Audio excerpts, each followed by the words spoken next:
তৈরি করার জন্য আমি প্রথমে কেটে নিয়েছি গাজর, বিট, মটরশুঁটি আর কুচো করে রাখা পেঁয়াজ কুচি। এবার সিদ্ধ করে রাখা আলুগুলোকে নিয়ে একটু গ্রাইন্ড করে নেব। গ্রাইন্ড করে নেওয়ার পর এরকম লাগবে দেখতে। আর দুটো ডিম নিয়েছি। এবার কড়াই একটু গরম করে বাদামগুলো হালকা করে ভেজে নেব। ভেজে বাটিতে তুলে নিয়েছি। এবার কড়াই গরম করে তেল গরম হয়েছে। এবার গরম করে তার মধ্যে জিরে ফোড়ন আর অল্প 5 ফোড়ন দিয়ে দেব। একটু হালকা করে নেড়ে নেব তেজপাতা দিয়ে।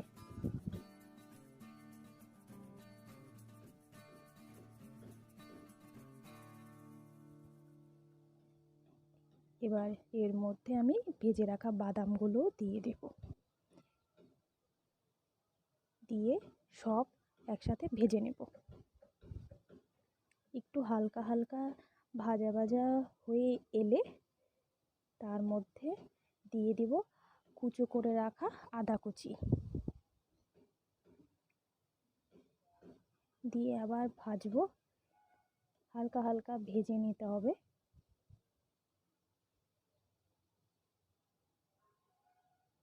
হালকা হালকা ভেজে নেওয়ার পর দিয়ে দিব লঙ্কা কুচি, অল্প সামান্য পরিমাণ। যে যেরকম ঝাল খেতে ভালোবাসে সেরকম পরিমাণে দেবে। দিয়ে এর মধ্যে দিয়ে দিব পেঁয়াজ কুচি। সব জিনিসগুলো একসাথে ভালো করে মিশিয়ে নিতে হবে। আর সামান্য পরিমাণে দিয়ে দিব লবণ। স্বাদ অনুসারে যে যার মতো দেবেন। দিয়ে ভালো করে নাড়তে হবে হালকা হালকা লালচে হওয়া না অবধি।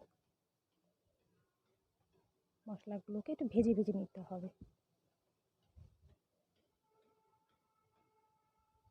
এবার তার মধ্যে ভাজা ভাজা হয়ে গেছে। এবার তার মধ্যে দিয়ে দিলাম গাজর, বিট আর মটরশুঁটি।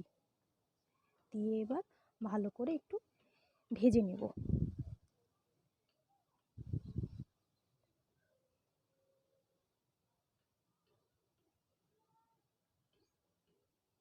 এবার তার মধ্যে দিয়ে দেব জিরে গুঁড়ো, দিয়ে দিব ধনিয়ার গুঁড়ো, দিয়ে দিব লঙ্কার গুঁড়ো। দিয়ে ভালো করে একটু নেড়ে দেব।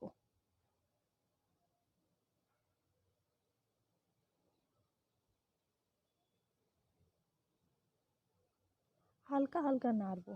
এবার দিয়ে দিলাম একটু হলুদ গুঁড়ো, একটু কালারের জন্য। হালকা হালকা লেগে এসেছে। এবার দিয়ে দিব ম্যাশ করে রাখা আলু। আলু কুচোগুলো দিয়ে এবার ভালো করে সবজির সাথে মিশিয়ে নিতে হবে। তাহলে টেস্টটা দারুণ হবে। আলু ছাড়া তো কোনো সবজি খেতে ভালো লাগে না।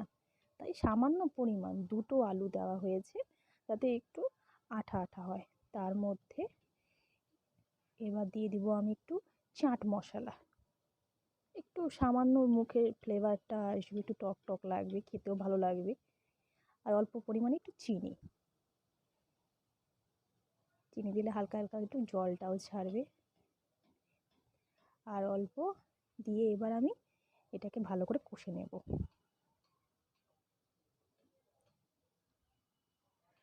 প্রায় মিশে গিয়েছে। এবার তার মধ্যে আমি সামান্য পরিমাণে দিয়ে দিলাম কর্নফ্লাওয়ার।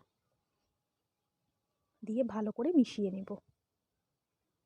আর তার মধ্যে একটু সামান্য পরিমাণে দিয়ে দিচ্ছি গরম মশলার গুঁড়ো। দিয়ে ভালো করে মিশিয়ে নিতে হবে। আর অল্প সামান্য পরিমাণে একটু ঘি দিয়ে দিব, অল্প সামান্য। দিয়ে ভালো করে মিশিয়ে নেব। মিশিয়ে নিয়ে একটু ঠান্ডা করে নিয়ে একটা পাত্রের মধ্যে নামিয়ে নেব। পাত্রে নামিয়ে হালকা করে ছোট ছোট বোল করে নিতে হবে। যাতে দেখতেও ভালো লাগে, খেতেও টেস্টি হয় সেই রকম ছোট ছোট, বেশি বড়ও না ছোটও না। বাজারে যেই টাইপের ভেজিটেবল চপের সাইজ হয় সেই টাইপের ছোট ছোট করে মিশিয়ে নেব।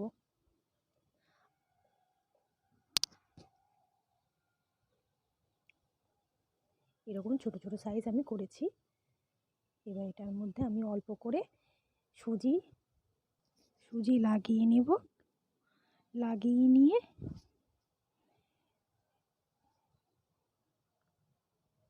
তার মধ্যে আবার একটু ডিম লাগিয়ে নেব। ডিম লাগিয়ে নিয়ে তারপরে তার মধ্যে বিস্কুটের গুঁড়াটা লাগিয়ে নেব। এইভাবে আমি কয়েকটা করে নেব। ফার্স্টে আমি সুজিটা গায়ের মধ্যে মেখিয়ে নিয়ে তারপর ডিমটা মেখিয়ে নিয়ে তারপর আমি বিস্কুটের গুঁড়াটা লাগিয়ে নিয়ে নেব। এভাবে আমি জাস্ট কয়েকটা করে নেব।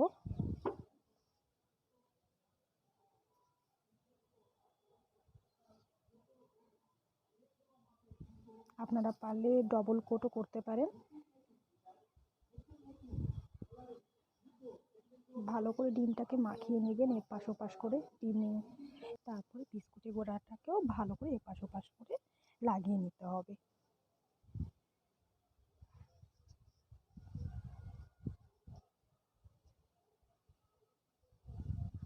এ কটা আমি করে নিয়েছি। এবার আমি তেলটা হালকা করে গরম করে নেব।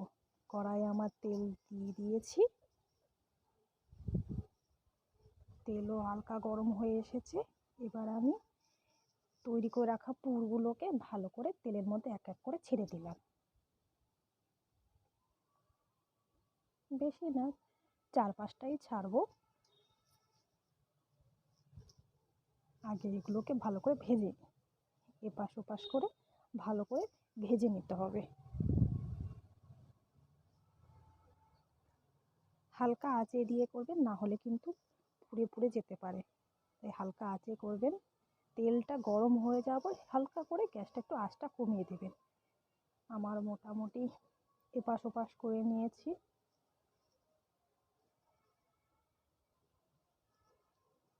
মোটামুটি দুদিকেরই ভাজা হয়ে গেছে। এবার আমি আস্তে আস্তে তুলে নেব।